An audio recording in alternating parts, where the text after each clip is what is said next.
Susie. How did you know that's what I was going to say? Get out of here. You haven't done it in a while.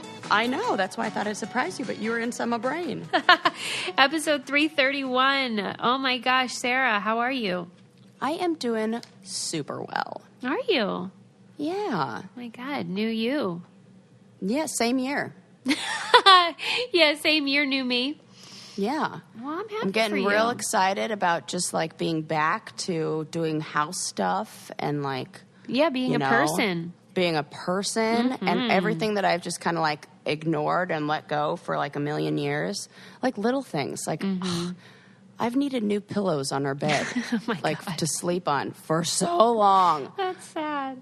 And then I went and changed the sheets the other day and I saw what Landon's pillow looked like. No good. No good. What happens to pillows? I Why do they get that yellow think that or what the is same. that? Yep, I don't know. It's gross. Because that's one time was inside my body or on the outside of my body. Do you think was it's enough drool? to seep through? Or is it that whatever is it coming from the Skin. inside of the pillow? Oh. Like is it the duck like have you ever Okay. had like a stain on an item and then you spray it with stain remover and then if you accidentally put a blue towel on top of it, then it will deposit that color onto the thing that happened to a pair of jeans of mine. So like you I had think white jeans, sprayed it with the stain remover, accidentally Yeah. put them on top of a blue towel. The blue towel soaked up and now the blue is in the white jeans. Oh, that's So terrible. what if it's like that? What if it's Okay, like you're I just never sweaty thought about head that. and then it soaks up whatever the goose down has on it? Ew, that's gross. Right? Because how clean could they're clean the feathers, but what? I don't know. They clean the feathers. But I don't think that stainage is specific to down pillows. I think. Oh, yeah. excellent point. So I Fair think it's point. coming from our skin or our mouth or something. What the hell is that? It's so gross. You know how they say that if you keep your pillow long enough, that eventually, Okay. it's 90% human skin. Okay. Like That dust is from the okay, human why have I body. been waiting so long to do this? Oh. Nope. I keep thinking, by the And, way, yes. about how whenever I was talking about the butthole grinder thing, I keep replaying the conversation and how you were trying to imply that I was like kink shaming them,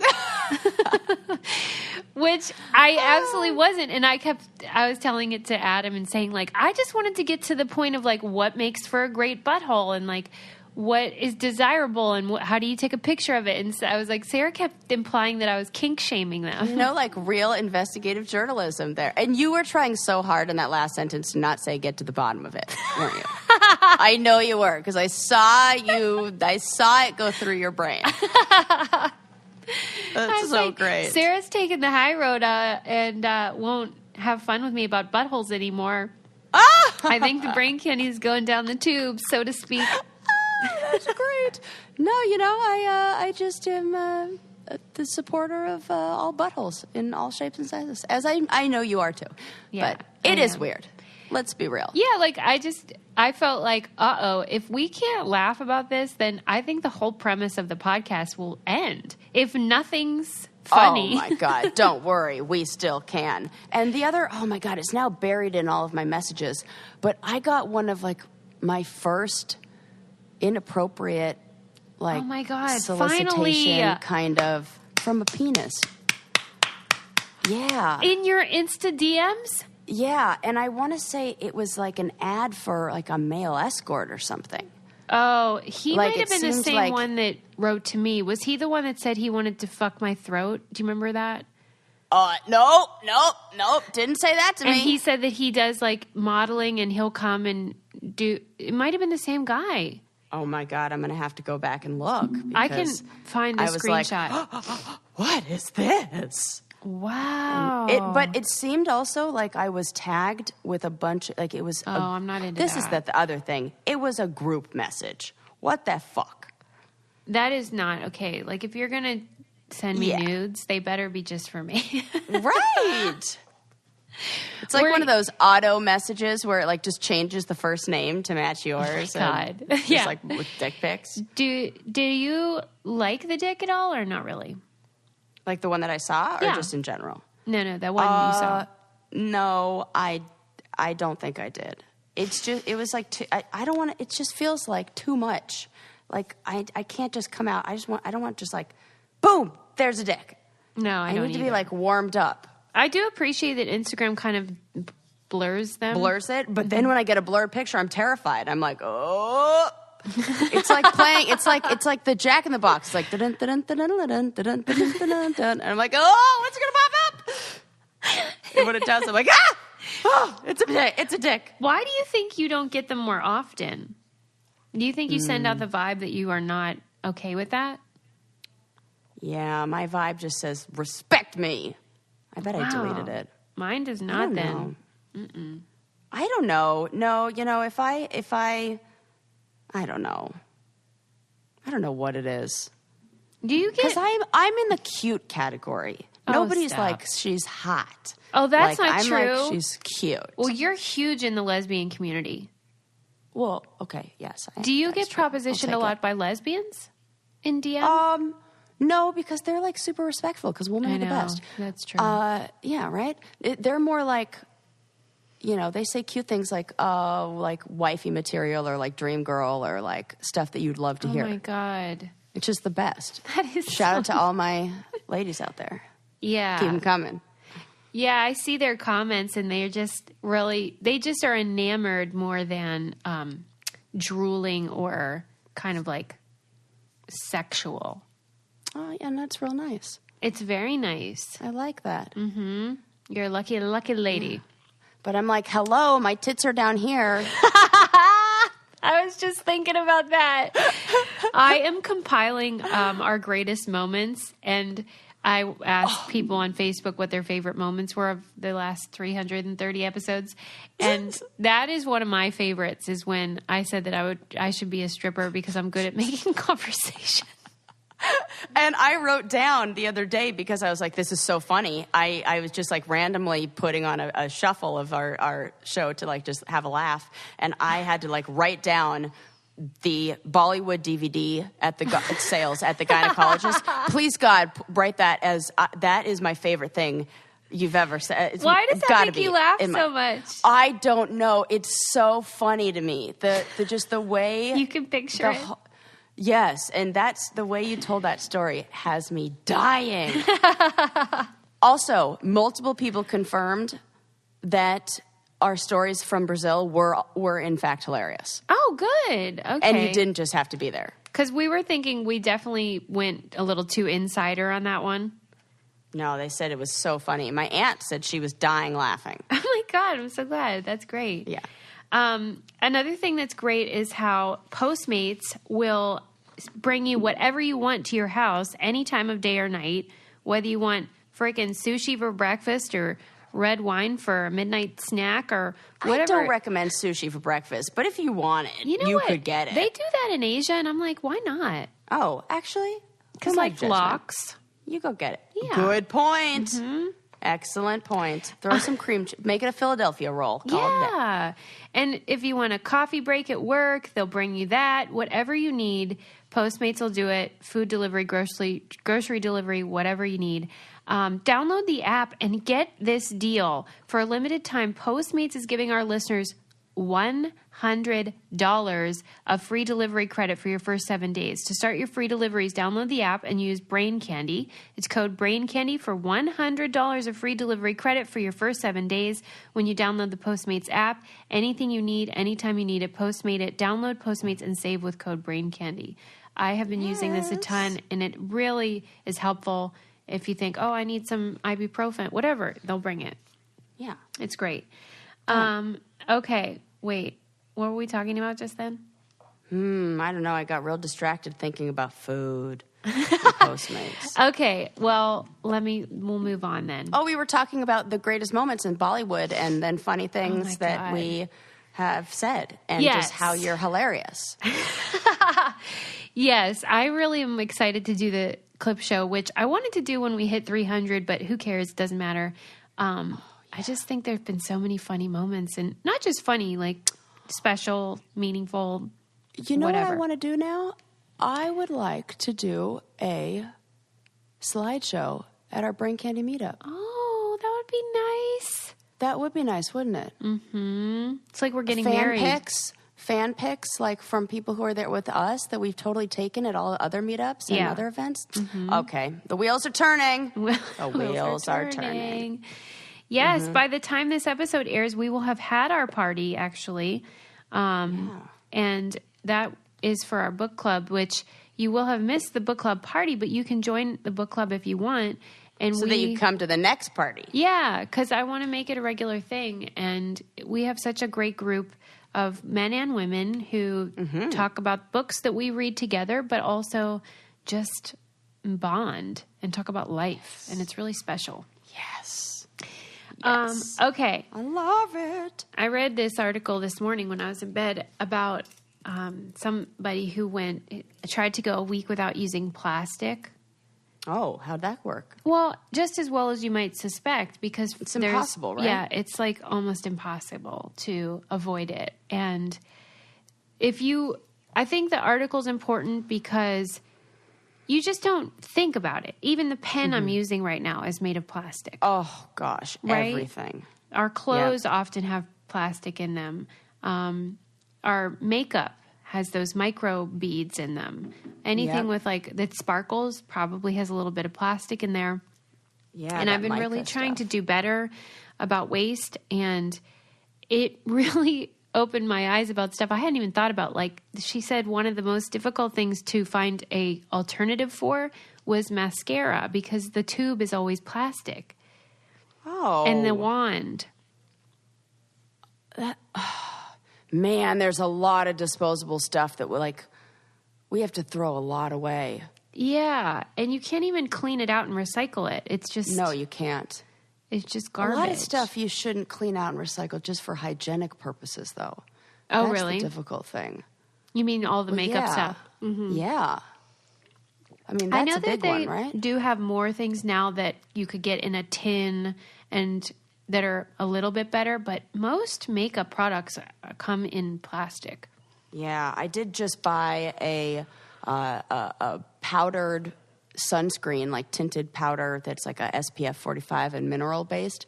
And I was real happy to see that you can buy refills for it. You just buy, you don't have to rebuy the brush and everything like that.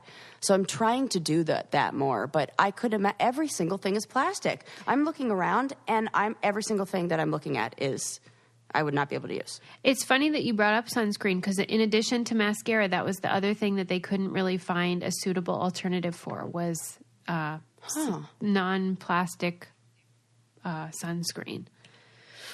Oh, well, they can just at least go the refill packs like mine. So yours is a powder?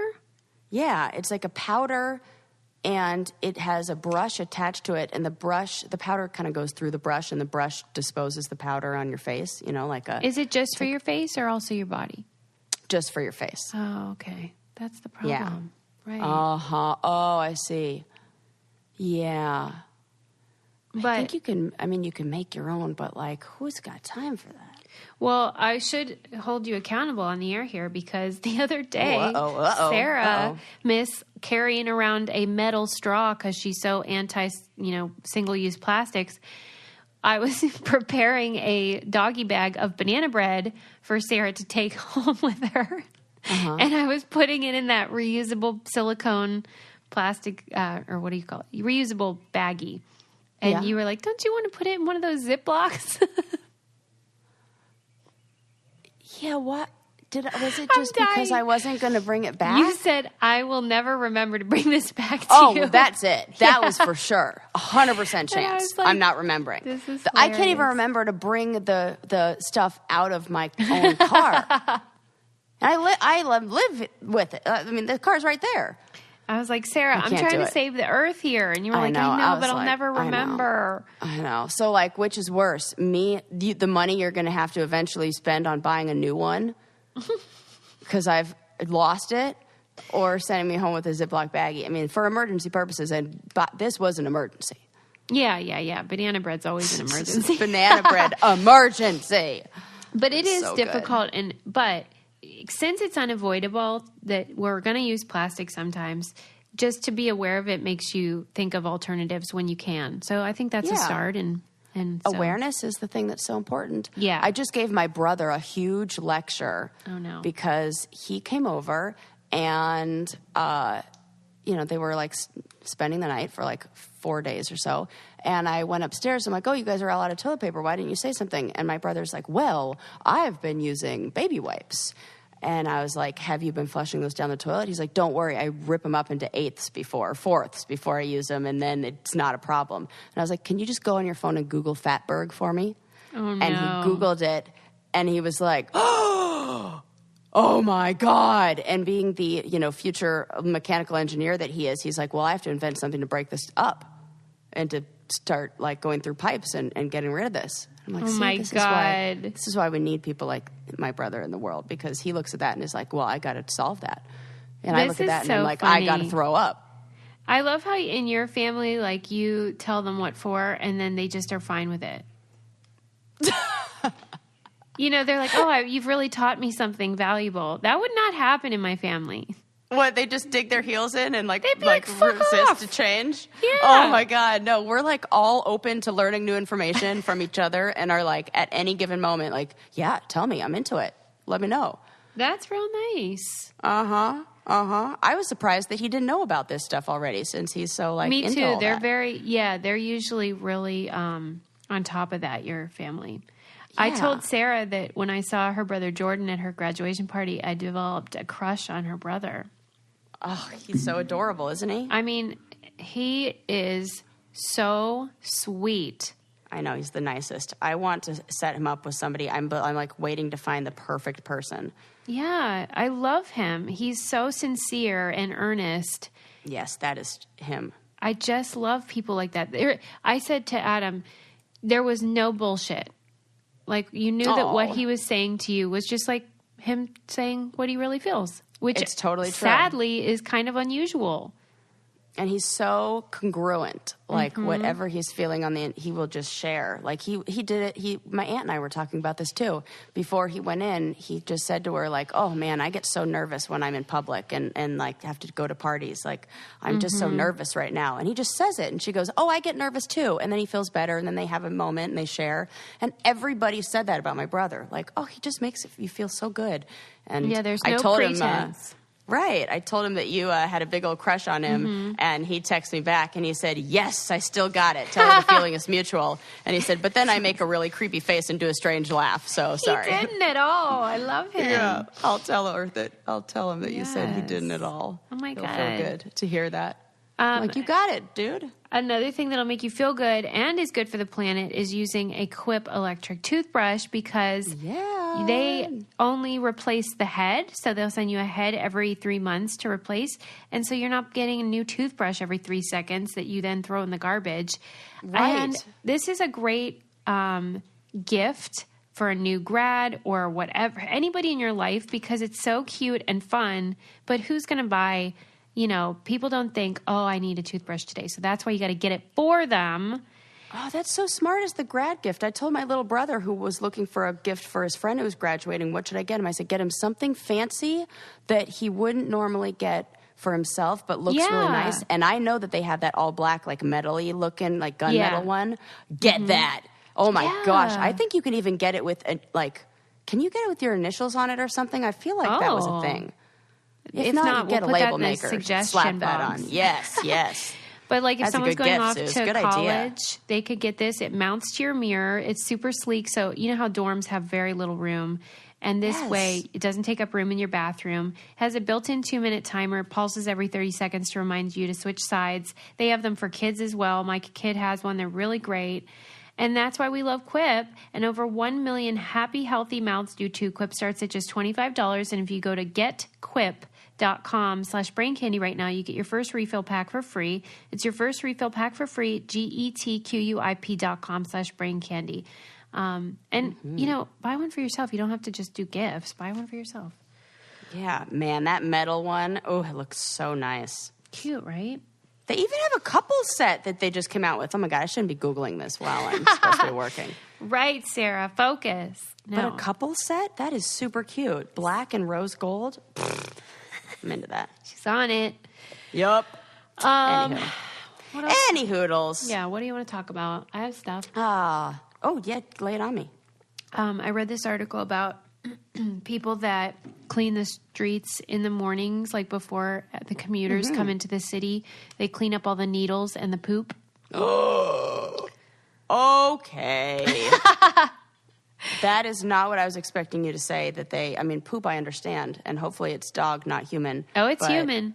Okay. It's human. Now it's a thing. Please explain. It was really helpful for me because you know how, the goal of a municipality or, a civic world is to kind of make these type of problems invisible. Yes. So yes. We have to get rid of those needles and the poop before actual humans start wandering around and being like, why is there poop and needles everywhere? So oftentimes we're shielded from the realities of homelessness, drug addiction, things like that. So God, this is such a good point. Yeah, journalists went in and decided to spend a day with the people that wake up at like 3 a.m, get down to the city 4:35, and have to see what has been left for them by folks. And it was describing, how they know whether it's human feces versus animal. The peanuts. Did you say the penis? The peanuts. Why did you just say that? I just thought it was funny. Which one has peanuts? What dogs aren't chowing down on trail mix? I thought you meant like squirrels, Oh, that would be funny. No, I would imagine squirrel poo is much tinier and harder to detect. And maybe they chew up those peanuts a little better. Oh my God. I don't think they come out whole like they do in ours. Who's eating that many peanuts though? I don't know. It's just what I imagine. I really love every that. time I like cartoon poo, I always just picture peanuts in it. I don't know why. That's weird. Good Lord. Well, yeah, it's also the peanuts. The peanuts, and then, toilet paper or any kind of wiping is only done by humans, of course. Yeah. And they said gross. like when it's... Oh my God, I'm sick. Trigger warning. Also when it's like hanging off the wall. Like, oh my God, I know what you mean. Yeah. Right? They're wall sitting and they're, yeah. But they, okie dokie. They use the grabbers to get everything, even cardboard, whatever, because there's often needles underneath. And they don't want to prick themselves. And think about it. Let's imagine what it would be like to be homeless, truly living on the street. Yeah. There really aren't places to go to the bathroom. In fact, there have been times when I've just been out and about and been like, I don't know where I'm supposed to go to the bathroom, and I got to go. Yeah. And oh my gosh. That's just something we take for granted when we're not home insecure. Mm-hmm, and these folks, they got to go. Well, and also, if you needed to go and you're dressed like you're dressed and you go into a gas station bathroom, nobody bats an eye.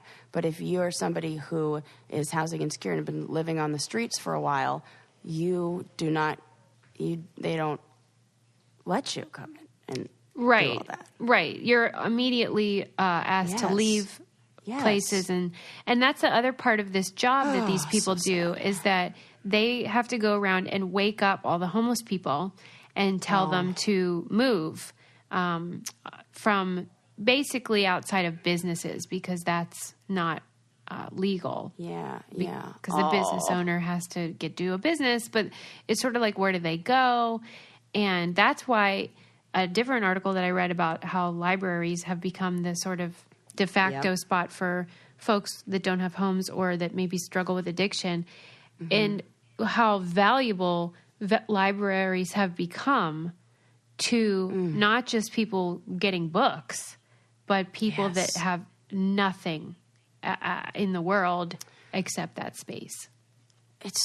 We need we need more housing. I think it was somewhere in the Pacific Northwest, maybe Seattle or Portland, is looking to do bathrooms that have a security guard and are available to homeless folks so that they have somewhere to go. They put up, they're just porta potties, but at least it's something where, in areas where there is a lot of homeless, makeshift residents, or like where they're like tent cities kind of. Mm-hmm. And they've in the city of Orange, next to where I go to school, have added porta potties. Yeah, and nobody wants it. And it's the not in my backyard thing. Nobody wants a porta potty by their own place. Right. But most people would agree, oh, yeah, they should probably have somewhere to go to the bathroom. But nobody wants to be a part of the solution. Oh, gosh, it's so hard. And it is important to see that kind of stuff. It makes you think that maybe it's like we're just pulling, I don't know, putting a cover over it. And well, that's why I'm so impressed with community planners, because these people have to get in and actually weigh the problem and the possible solutions, because you're never going to find something that makes everybody happy. That's correct. Or that solves all the problems. So you have to kind of pick your poison. Mm-hmm. And that's a really tough job, and everyone's probably mad at you all the time. But they're really doing their best. And that's why I'm so grateful. One of the reasons I'm so grateful for librarians and the work that they do. Because now they have to have freaking training in methadone or whatever the heck that is. Man, what's that stuff that they use? Narcan. Thank you. Yeah. Luckily, it's just right up the nose. It's a nasal spray. Is it? Do they have just that, or is there shot versions? No, it's just admitted through the nasal, for inhalation through nasal cavities, a little. God. And that's the only way I've ever seen it administered. Right. Well, thank God. But it's just they just want to be nerdy and do book stuff, and now they're administering friggin' overdose prevention. I could. Oh man, that would be so hard to do. Right.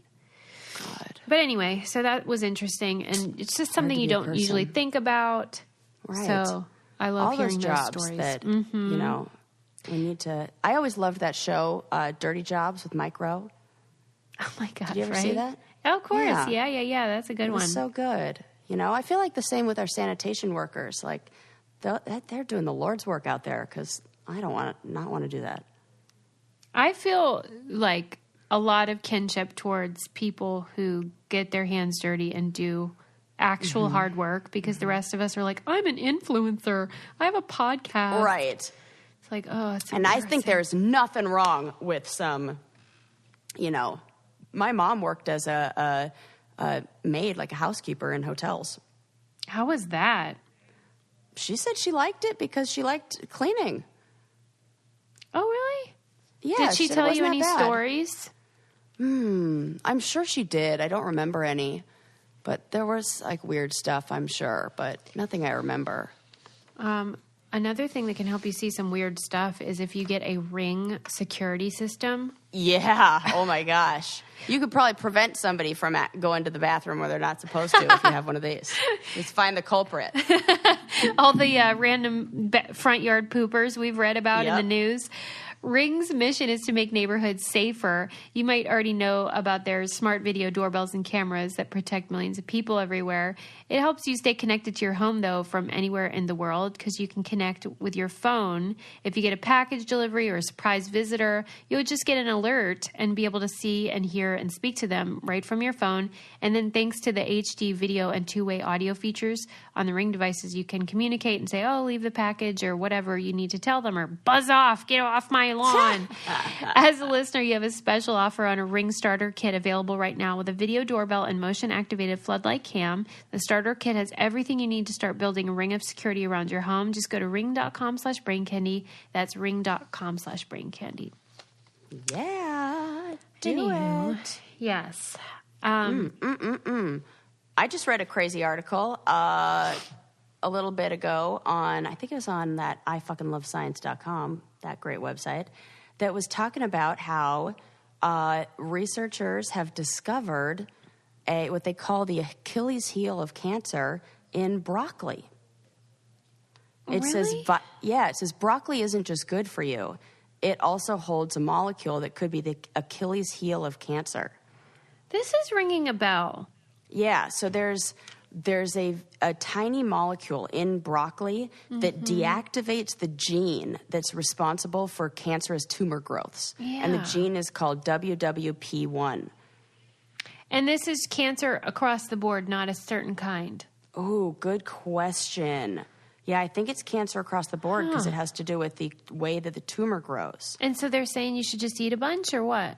Well, it's not. Those things are always like you have to make sure you read beyond the headline because in order to get the advantages of this just from broccoli and it's like pure, eating it like regular broccoli, you'd have to eat 6 pounds of raw broccoli a day. Oh, Lord. Imagine how gassy you'd be. So what do they say? What do they do? Really, it's what they can do is then use this molecule to then create cancer-fighting drugs and, isolate it, synthesize, whatever the heck they do past it. And it says it could be the key to unlocking one of the most important tumor suppressors in the history of cancer genetics. So, yay. Wow. I hope they're onto something with that. Yeah, I hope so too. Because I always thought that it was sort of like, we call it cancer, but each cancer has to be fought in a specific way. So I didn't think there was going to be maybe more of a one-size-fits-all thing. But if there is, that's fantastic.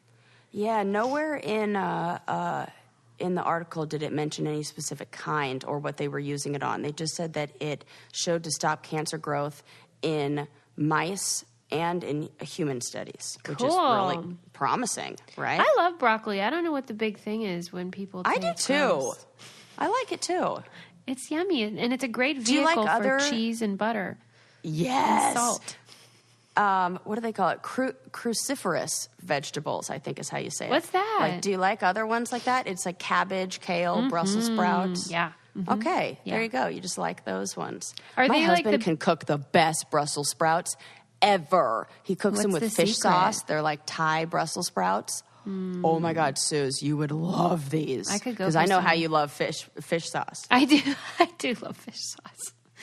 Yum. Tell him to whip me up Yes. some. What's a girl I going to will. do around here? I I'll will make a get that for banana you. bread, and he can make me that, and we'll trade. We'll trade. Yeah. I read this thing about, you've been reading a lot about how the magic of tidying up, Marie Kondo stuff, is causing a lot of donations to Goodwill and other charity shops, thrift shops.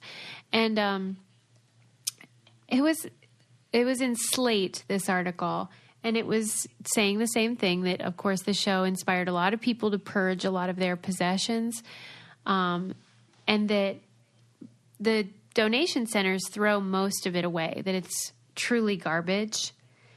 And that the article was sort of a reminder that what we maybe should focus on now is not buying so much.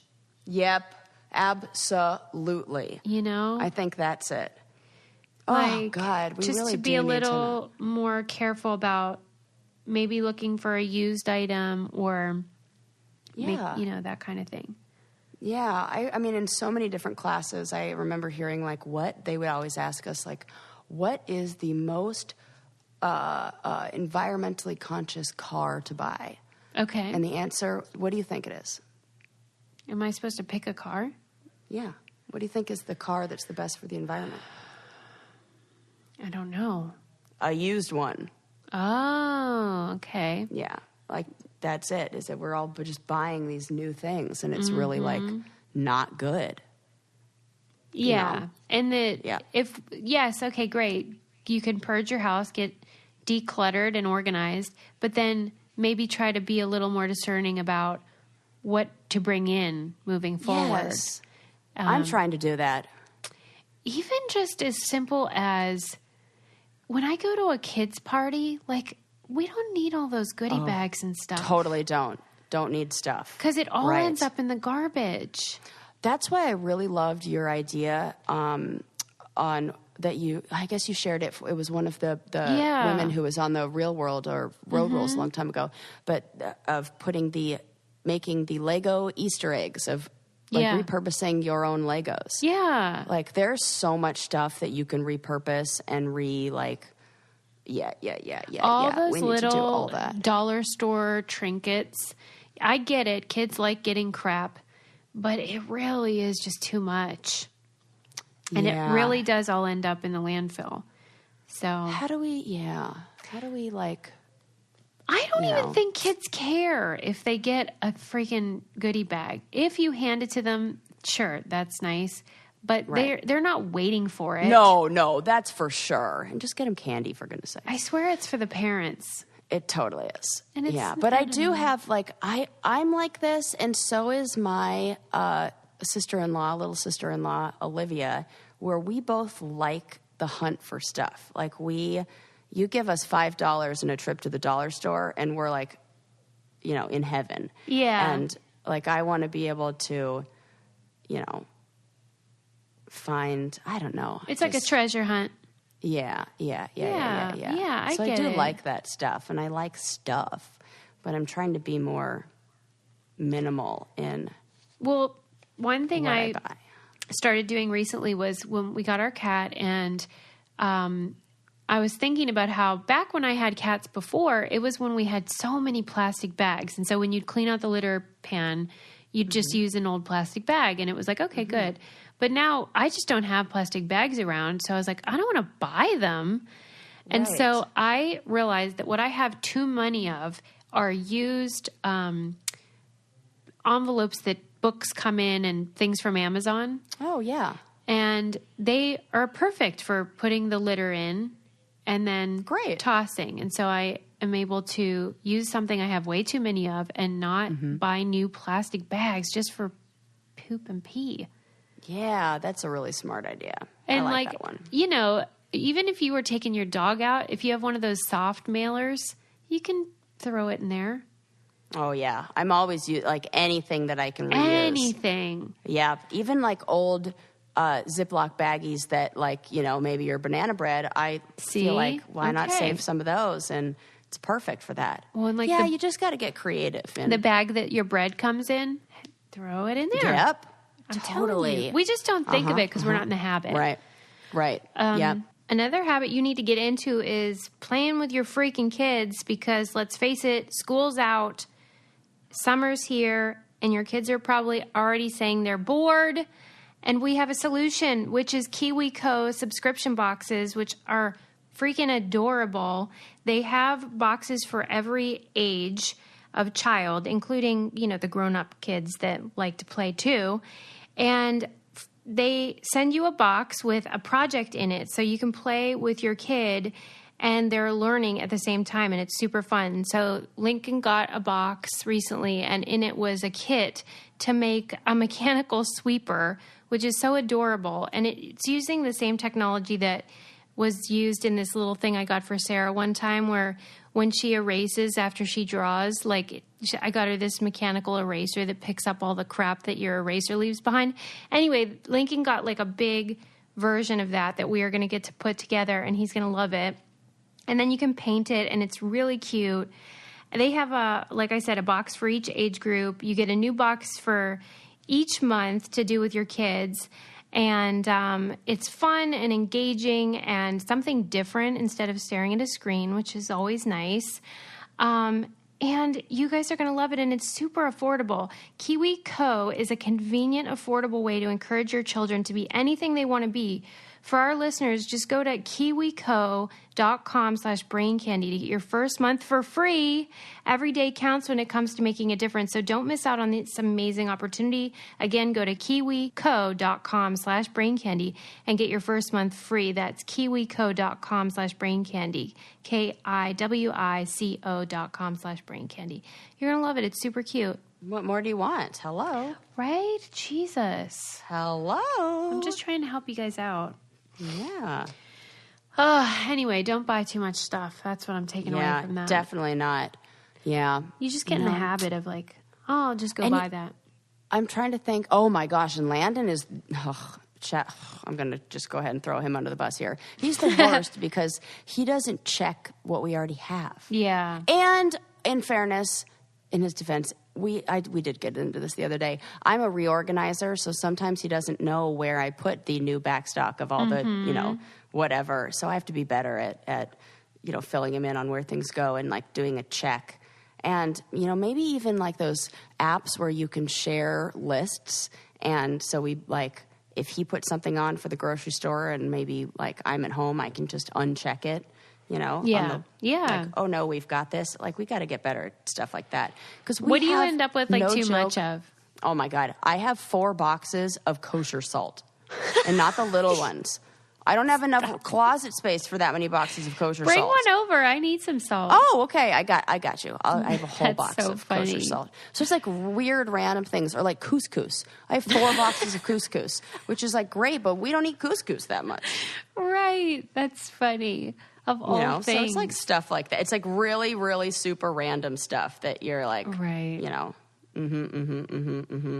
So, yeah. Man. Yeah, bring the salt over here.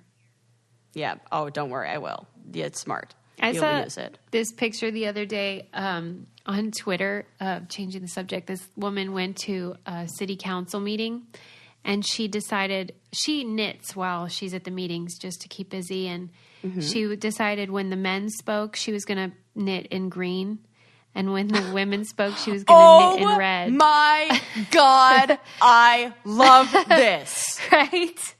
Okay, that is super cool. We had it was red for men. Sorry, it was red for men, green for women. So it was a very red scarf in the end. Oh my God. Of course it was. And it's funny because the stereotype is that women talk a lot more. And, when they've done studies where they listen to people talk all day and they count how many words, women always say more words than men, but not in those settings. Interesting. Now, I wonder if, too, we talk really fast because we have to get everything in because we only have a certain amount of time to say it. Before we're interrupted. Yes. Yep. And then we just talk a lot because we're silenced so much. Could you imagine if you were like, it's like when I was a little kid and my mom would say, okay, we're going to play this quiet game for 5 minutes. And then I'd play the quiet game. And then as soon as that 5 minutes would be up, I'd be like, oh my God, I have so much to tell you. Blah, blah, blah. I would go nuts. Well, and in things like board meetings, work meetings, city council meetings, these are the places where men want to be leaders. They want to be seen as powerful, and so they dominate those areas. And so she wanted to see a visual of it, and she was effective in that. So green and red? Yeah. Was it Christmas time? Maybe. Or maybe she's making it for a Christmas gift. Yeah. Oh, my God, that's so funny. But it was a very It ends up looking more like a Valentine's Day gift. Yes. It's all red. What a clever idea. What a good idea. What can we call her a genius? She is a genius. She's a genius for thinking about that. Right. But I love that.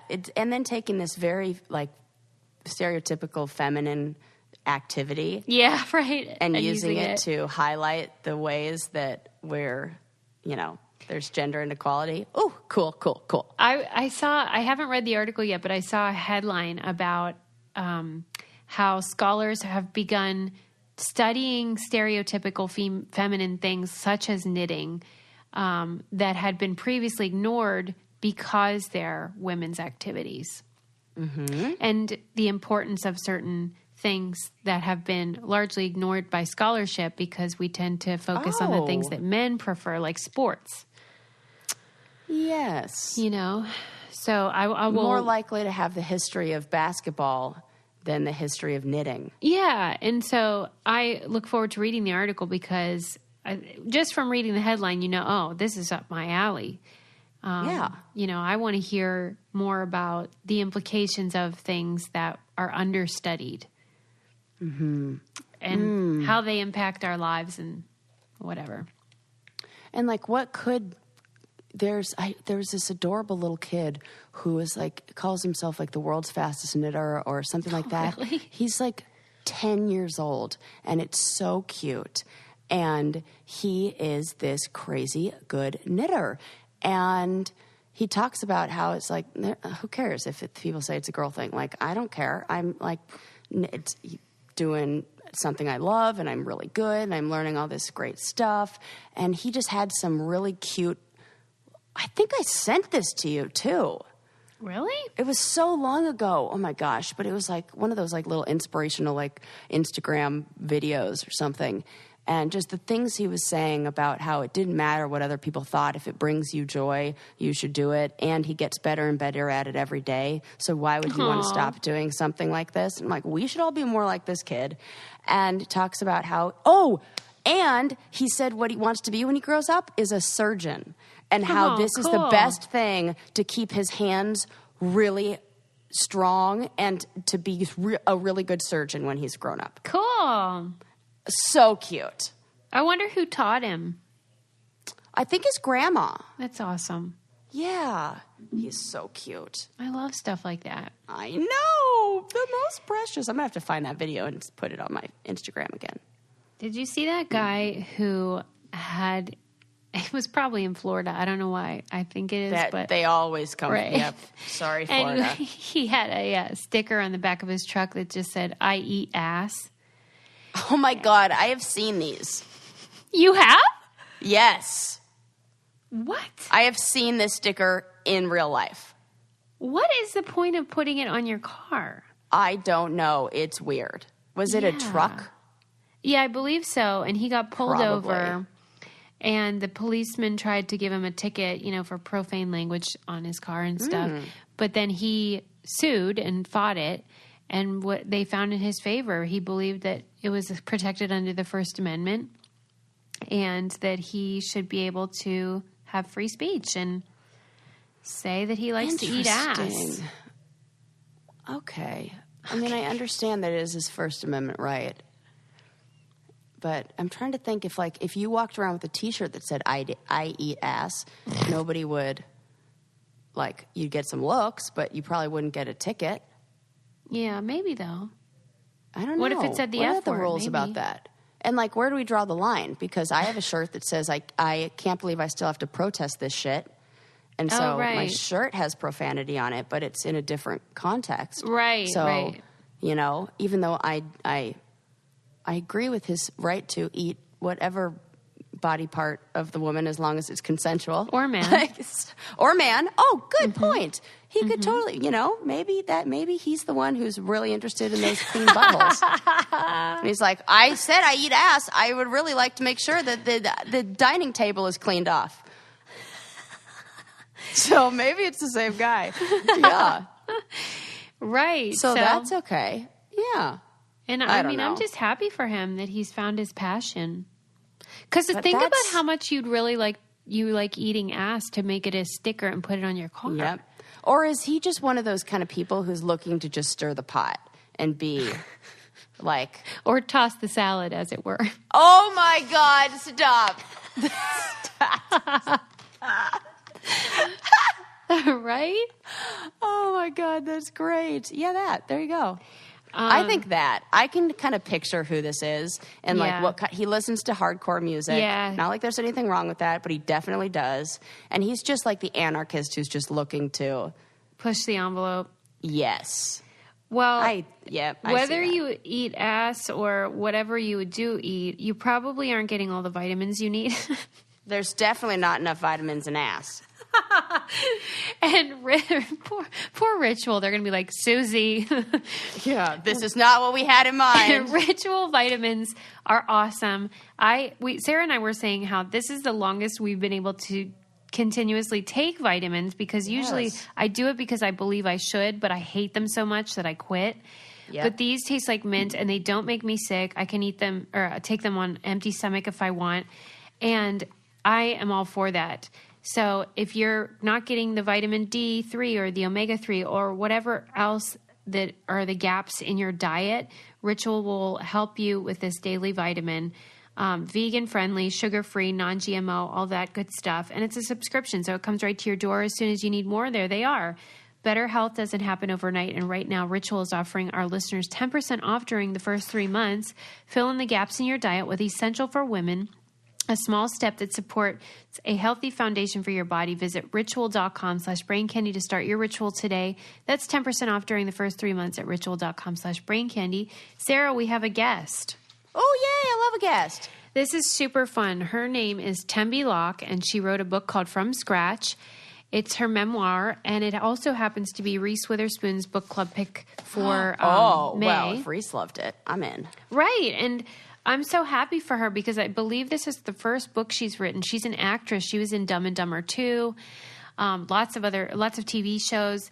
And she wrote this book because She's an African-American woman who fell in love while she was visiting Europe with a man from Italy, and his family didn't approve, and they got married anyway, and so that was difficult.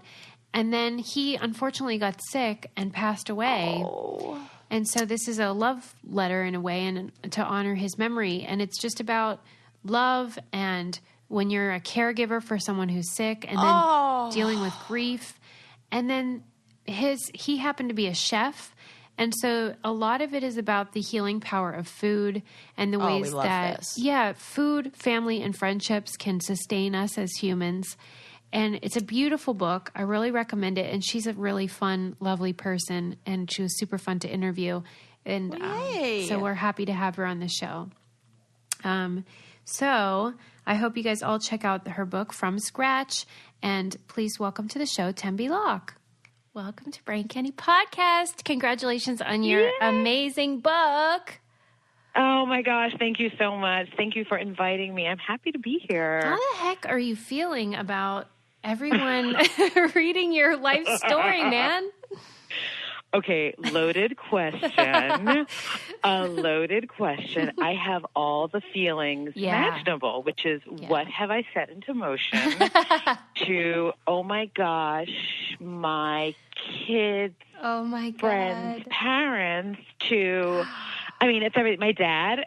Okay, I'm just going to stop there. Right, so, say no more. Yeah, it's kind of one of those things where, when you're writing, you're in the space, which, as a writer, my job is to bring all of my flaws, vulnerability, joys, let you into every aspect of my psyche, right? And then I do that on the page. And then there's this other piece that, as a first-time writer, I don't think I really got. Yeah. That then there's the share. Now there's the share. And those are really two different things. Right. And when you're writing a book, you spend a lot of time alone and you're very introspective, I imagine. And then now everyone wants you to talk about it nonstop. Yeah, they do. They do. Do you have a feeling of like, I have regrets? No, I don't really have regrets, but I have to really internally check in with myself, right? And then I also gave myself the pass of you know what?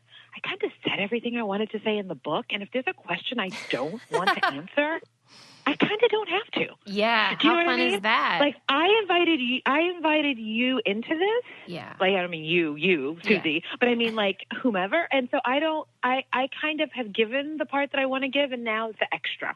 And if I don't feel like giving any extra, that's okay. That's okay. Because the work, the joy, the deep stuff is in the book, right? Yeah. And it's in that journey of traveling there. And the joy for me was in I do love parts of the share too, don't get me wrong. It is very fun, but sometimes I'm asked questions which are the deep dive into the harder parts of the book. Right. Right? I'm sure it's very draining, but I bet it's really cool to hear from folks who can relate and share experiences that you've had. That must be really gratifying.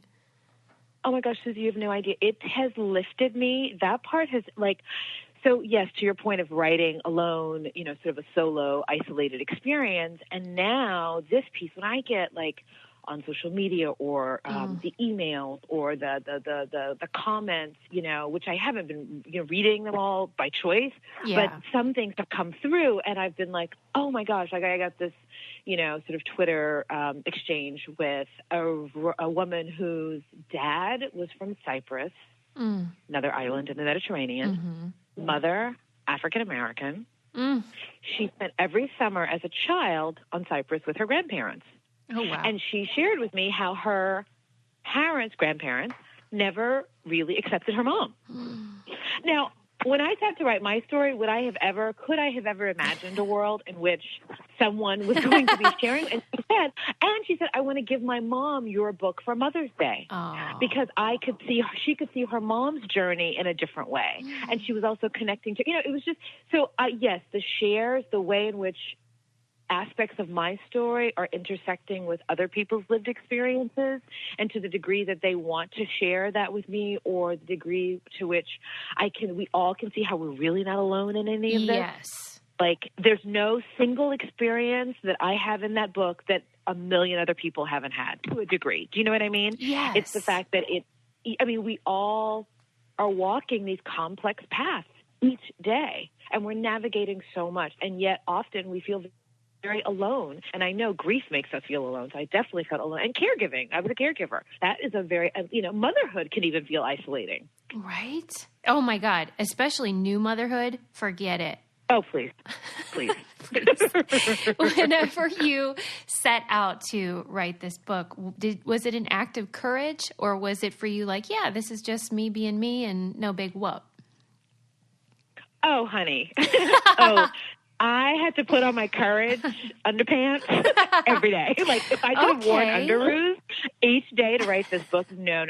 Okay. This was an act of bravery on a new plane and on a level that I constantly was asking myself, why did I seek to do this? Okay. Why? Because I knew that in order to do it well and in order to do it authentically and truthfully, I had to go there.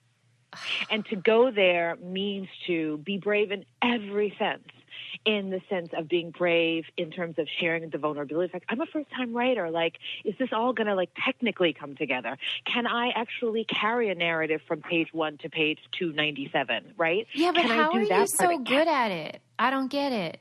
Oh, thank you. That's the piece. I think when I gave myself permission to just mess it all up. And by the way, I had so many drafts, and then I worked with a very loving and great editor who saw the story because, I can share very directly, the draft, my original manuscript that I gave to her was, it was 100 pages too long and 30,000 words too long. Do you know what I mean?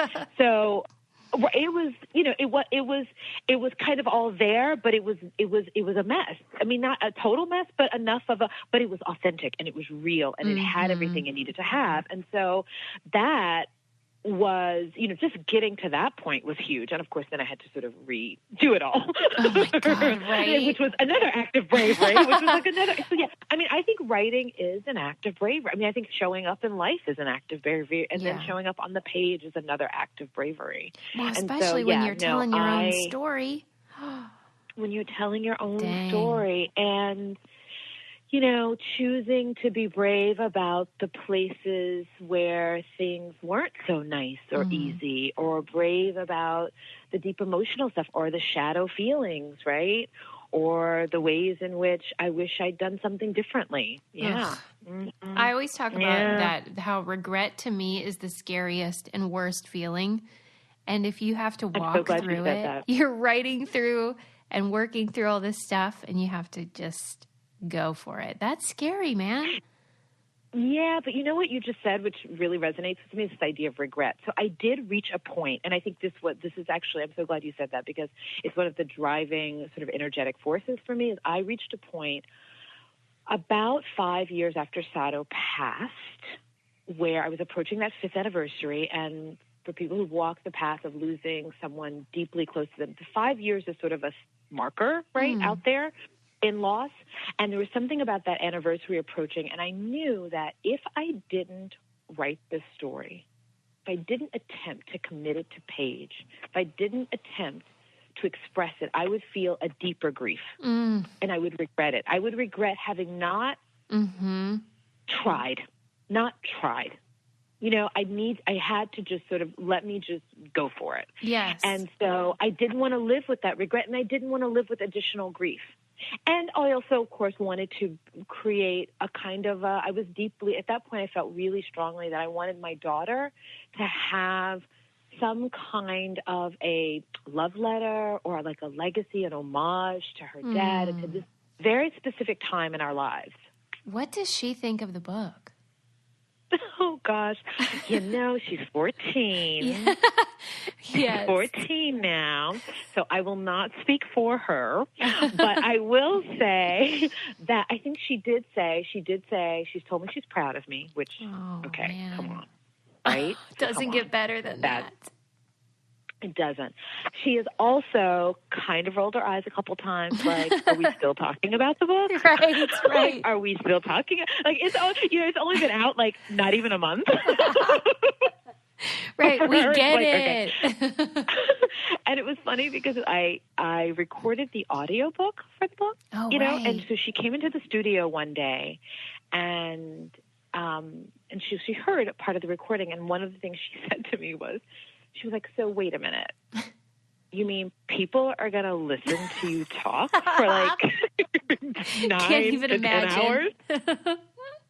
Okay, that was funny. But, you know, I think, I do think she is pleased about it. I mean, she has not read it cover to cover. I've shared parts of it with her. Yeah. And I think she will come to it on her own time when she's ready. Yes. And it will live with her as, you know, she might read it differently at 17 as opposed to 25 and 35 and 45. You know, it will mean something different to her at different stages of her life. That's a really special thing for her. She might not even realize it. That's really special that she has it forever. I think so. I hope so. I hope that's, yeah. So, you know how when... Yes, motherhood. Yeah, right. You know how when you're reflecting on a memory, and they say that every time you access a memory, it sort of shifts a bit and is kind of fluid, even though you would think that a memory is fixed. And I was wondering, when you're grappling with all of this story and you're writing it down and people are reading it, it seems like it would change over time. Is that accurate at all? I feel like that's actually very accurate. And I think it's one of the challenges in memoir, right? Because at any given moment, we are where we are in our memory. And one of the things that I really had to confront in terms of writing a memoir and grief is that in losing my husband, half of my memories were hijacked. Yes. Right? So the person with whom I shared half of these memories is gone. So now I really felt sort of, you know, almost handicapped to a degree, you know, in the sense of like, okay, can I remember all of this? You know, did I get this right? Which made me kind of go to source material, which were letters and looking at calendars, photographs, trying to sort of recall, right? Because at first glance, I might think, oh, yeah, it happened this way. And then I would go to a letter and I'd be like, oh, wait, actually there was this. Yes. You know, and so there was that process of sort of just trying to excavate the memory and then make sure that I was being, you know, really, you know, sort of honest to it. But then the honesty is filtered through me. And at a certain point, I realized I'm just going to have to write it the way I remember it. Right. Yeah. And it's interesting because, like, there was a part in the editing process where I came across something and I realized, oh my gosh, I actually think I remembered that differently. You know what I mean? Like I thought it was some detail that in the editing process where I thought something was in the one place, but it was in another place. And I kind of woke up in the middle of the night like, oh my God, I think I got that detail wrong. You know, and sweating bullets. And then I thought to myself, wait a minute, it's a memoir. And this is how it worked. It didn't change anything material to the story, but it certainly was just, I realized, oh, memory is fickle. Isn't that memory weird? Is fickle. It's fickle. And now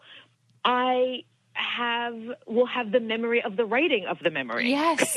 Which is yet another memory removed from the original memory. Super meta. Okay, that's a little bit of the Matrix there. Right. It's a pretty wild experience. I can't even imagine. But I was so impressed with, as a reader, I felt like I was there. And I felt like I was watching your story. And I think that's why it's resonating with so many people. It's really moving to feel like you're with someone in a moment. And I'm so impressed with how you accomplished that. I don't even know what my question is. I just want to say that's awesome. Oh, thank you so much. You know, I've been thinking about that one, and someone asked me recently a separate question about my actor, right? And I was sort of going into answering about it, and then I reflected after, a little later, and I said to myself, oh, I really think being an actor in a lot of ways helped me to put the reader really in my body in the scene, because I think of things in my body. My job as an actor is to bring to light the human experience through movement, behavior, and my physical instrument is my craft, right? And so when I went to a different medium like the page and writing, I feel like unconsciously I sort of carried all of that over to the page, right? And and the other big thing is because the book has so many sensory details about food and place that I really knew I had to kind of try to give the reader as much of what that felt like and smelled like and looked like, because I wanted to keep them present, right, with me each time, And so it was, I didn't always know I was doing it consciously, but I can see now, on this side of it, I'm like, oh, I really think that a part of being an actor helped, having been married to a chef and like trying to sort of recreate the flavor profile and like really explain what that is. Like really, for someone who's never ever seen that, how do I do that on the page? I did ask myself those questions many, many, many times, because I know some people will never taste it or will never go to that place.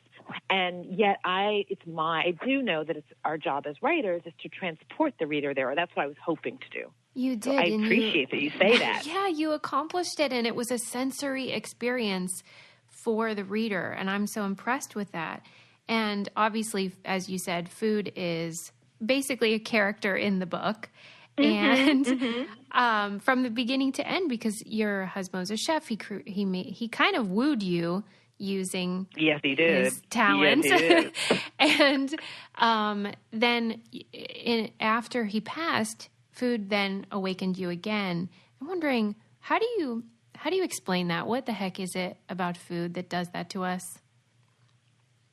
Oh gosh, I feel like I could spend a lifetime trying to puzzle that out. I mean, you know what I mean? Because I think the book was sort of me trying to answer that question, right? Yeah. And in a certain sense, because one, I mean, like, let's just speak on the most basic, sort of cellular biology level. Like, we need it to live, yes. Right? So, and we engage in it typically, 3 times a day, right? We're going to so at 3 times a day, we're sitting down and we're being asked to engage with our palate. We're being asked to nourish our bodies.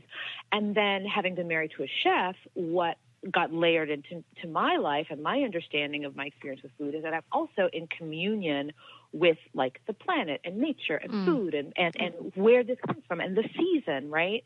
Because, the tomato in January does not taste like the tomato in August. That's such a good point. Just doesn't taste the same, right? And like a chef is like, yeah, we're skipping tomatoes in January. Not kind of doing it. You know what I mean? Like, not doing it. So, and then I would remember when I would eat a tomato in January, like, and it wouldn't taste right. This is after his passing, and I'd be like, oh my gosh, that's right, because that is, like, you start, then the memory comes right in immediately, right? The memory of every time you had a tomato and it, it didn't taste right, and the times it did taste right. And so all of a sudden, there's like no separation in our psyche between, the pleasure or displeasure of food and memory and a person. Because often we're breaking bread with another human, and what that feels like from our earliest memories of being fed by mom, and certainly I think in grief, the fact that I didn't want to eat, I couldn't really eat, food had no taste to it, and that was another kind of loss for me, having been married to a chef. The fact that food tasted like shit, and I didn't want. It was like I had a whole new relationship with it because I was missing his cooking. I was also missing eating with him next to me and the conversation. I mean, just eating alone. Like, suddenly I was eating alone after not eating alone. I mean, I eat with my daughter when she was home for dinner, but during the day, I was eating by myself. And which may seem very, like, normal and pedestrian for many people, but that was not normal in my life. So 3 times a day I had to confront his loss in a different way because he was a chef. In a way that if he'd been a lawyer or, I don't know, a teacher or something else, or a steel worker, who knows, I would have had to do it. But I each day open my refrigerator and I'd be like, oh, why isn't the milk in the place that it should be? Do you know what I mean? Because he would put it there. His knives, everything about moving about my kitchen and, everything was just different. So it was I couldn't escape it.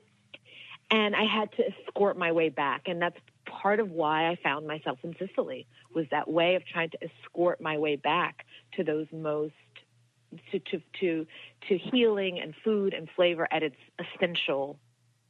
most essential. Well, and I'm sure a lot of readers were like me at the end, where you're just like thinking, I want to eat all this food. And then you did all of us a favor by providing us a guide, some recipes to make these beautiful dishes. That's genius. Oh my gosh. Well, I always felt like it would be wonderful to have recipes in the book. And then I was like, is anybody going to get this? Like, and I didn't want to, because I was like, it's not a cookbook. You know, and when I was trying to sell the book on proposal, I was like, no, I don't really want like a recipe at the end of every chapter. It's more like I really want people to stay in the story. But then this is like a button at the end of the book. It's like a bonus, right? Yeah. It's like maybe it's just coming to me now, but like, you know, you watch a great film and then if you want to watch like the director's comments at the end, you know what I mean? Like it's sort of something like that.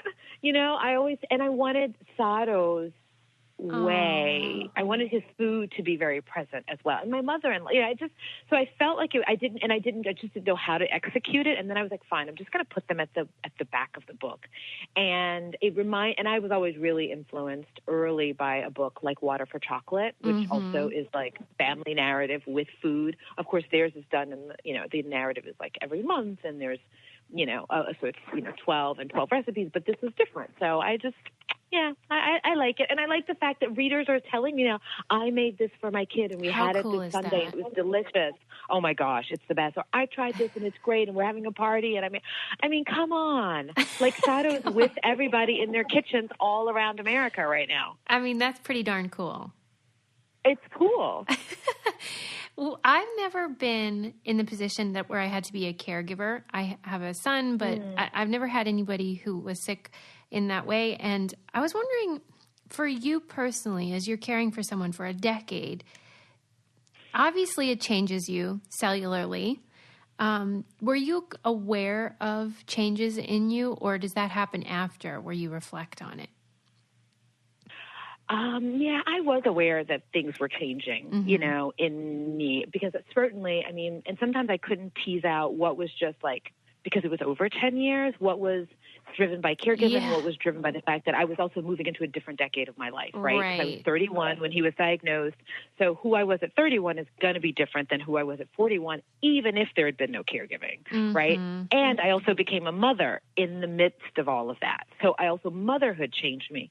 But specifically, I was aware that caregiving the first place I really noticed it was around in our relationship, in our marriage. Like it sort of changed the DNA of our marriage. It changed the dynamic. I shouldn't say not the DNA, because the DNA was locked and loaded and solid. And I think that's how we were able to really navigate that decade and be actually more in love and deeper friends and more connected, because we were really solid from the beginning. However, what it did was it changed, and I think I can speak bluntly with, the Brain Candy podcast folks, but like it changes, sexuality, it changes your roles in your marriage, like a lot changes. So I could see it there initially in like the kind of wife I thought I was versus the kind of wife I was being asked to be, and where I would push back, where I'd feel resentful, where I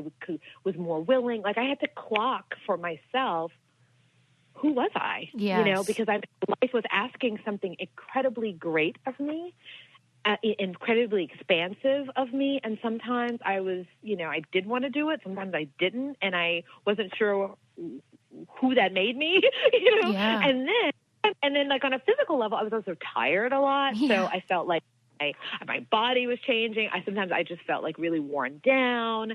I couldn't exercise as much. I just was in the throes of it. And of course, over a decade, it ebbed and flowed. There were peak times when, things were a little more normative, right? And then there are times where it was really critical for like months on end, And I guess a part of when I began writing was during that process. And I think in some ways that was the way I was trying to monitor or check in or understand the changes that were happening in my life by writing about it. Like writing actually told me how I was feeling. Because it was too big to kind of have out in a conversation. And there were certain things I couldn't take to him to talk about. Right. No, you know what I mean? I needed to kind of handle them either with my therapist or on the page or with a friend. And then but I couldn't just offload all kinds of feelings onto him because he's having his own and he's in chemotherapy. Oh, God. You can't do that. It's too much. And by the way, same thing with him. So we learned over a period of time that we each kind of had to sort of we always had a baseline of we're going to be honest, we're not going to withhold, but I don't have to withhold right this moment, and maybe I need to process this before I speak it. Yeah. Ooh, that's a tough one. I'm not real good at that one. That is tough, girl. It is incredibly tough. It is like hard work. It's amazing. It's like the hard work on top of the hard work. In the book, you say, love required more than I felt I was capable of doing. And I think we can all relate to that feeling. But you demonstrated the way that love is a verb. It's a command to rise. And you did. And I think it's so inspiring to the rest of us who get to enjoy the story now and honor your relationship and the love that you have with your family. And how about how you're super fancy and like Reese Witherspoon's all singing your praises now? Oh my God. Okay. Can we discuss? Like, I mean, come on, right? When she made that announcement on Instagram, it's like one of those things where I will always remember the day. I'll remember what I was doing. I was having espresso in the kitchen. And like, I go onto my Instagram and like Reese, and my name came out of her mouth and she's holding the book. And I was just sort of like, it was surreal. And I cried and I laughed and I felt this immense gratitude. And, you know, she is such an incredible human. Yes. She's an incredible storyteller. As an artist, as a producer, as a, you know, it just in life. And so I just feel so honored that, one, the story touched her heart, resonated with her, and two, that then she would choose to say, let's share this. I feel like this needs to be shared with the world. And, I mean, come on, you know, she's just, her sense of women's empowerment and that the whole sense of hope and uplift and like the fact that she's real. I mean, she's real. Reese is real. Yeah. You know, I mean, we haven't met. It's not like we're besties in any stretch of the imagination, but my sense of her always prior to this was that sense of, oh, no, she's real people. Yes. Like she's just real. Yeah. And what she's choosing to do, you know, with her company and around work and the book club, it's just the diversity of the stories she's telling and really asking people to be empathetic and think broadly and deeply about what matters and also be an agent of change. Yeah. Cool. And now you're So like cool. in the cool club. Dang. Oh, gosh. Does it make you want to write more? Or are you like, I peaked too early? No, I don't know. I'm just like trying to figure out how to get my laundry done. I love it. We have one question we ask everybody at the end, which is, what do you keep in the trunk of your car if you have a car? Okay, so I have a Prius wagon. Okay. So I have a big space back there, which is effectively a trunk. Yes. I'm very LA, so I have an earthquake backpack. Oh my which God, has this is awesome. 4-year-old food in it that will never help me in the event of an earthquake. And yet I feel this sense of pride that I have, quote unquote, the earthquake kit in the trunk of my car. I have discarded Trader Joe bags, shopping bags. Yes. Because obviously you need those to go to the market, right? Yes. And I have a sun hat and a yoga mat. Oh, that wow. I have not used in probably 6 months. Oh my God, a latent yoga mat. Because I have this idea that I'll like take it and do yoga in the park somewhere. And you it's never happened. That's never that's true. happened. That's true. It's there. Maybe I will. Maybe I'll do it this afternoon. I like how prepared you are. Is that your nature? It kind of is. I think I do come by that from caregiving, contingency planning, apocalyptic planning, all of that. But then I don't have the time and the bandwidth to update. So the food is 4 years old. Like, it's actually not going to help me. You know are they like granola bars or are they canned goods? What are we dealing with?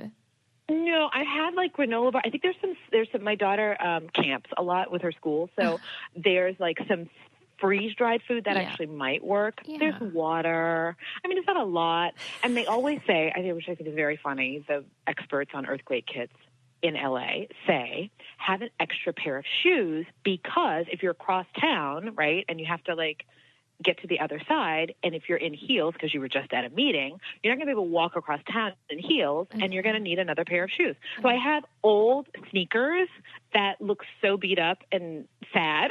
That's but a good idea, though. No, they say throw the old. So I before I was like, oh, I'll just donate those. I was like, oh no, put them in the back of my car. So my car looks a little bananas. Like there's a lot happening in the back. There's a lot going on there, which kind of tells you a lot about where I am. Right, that's our like, theory about the trunk question. It always reveals where people are, and you do have a lot going on in your trunk and otherwise. So I think it suits you. That's true. Well, true. I hope everybody reads your book from scratch. It's phenomenal. Obviously, it's beautiful. You're so talented. And I hope I know it's chaotic right now, but I do hope you're able to really enjoy and breathe it in and enjoy just this moment. Oh, thank you so much. And I am. And luckily, I'm blessed to have people around me who are like, hey, let's just go take a walk, have some coffee, have a tea. And that's really great. Yeah, you and can I'm just so blessed be a human with them.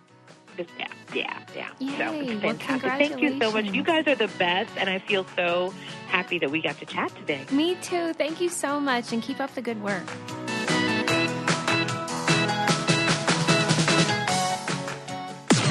This podcast is brought to you by Wave Podcast Network.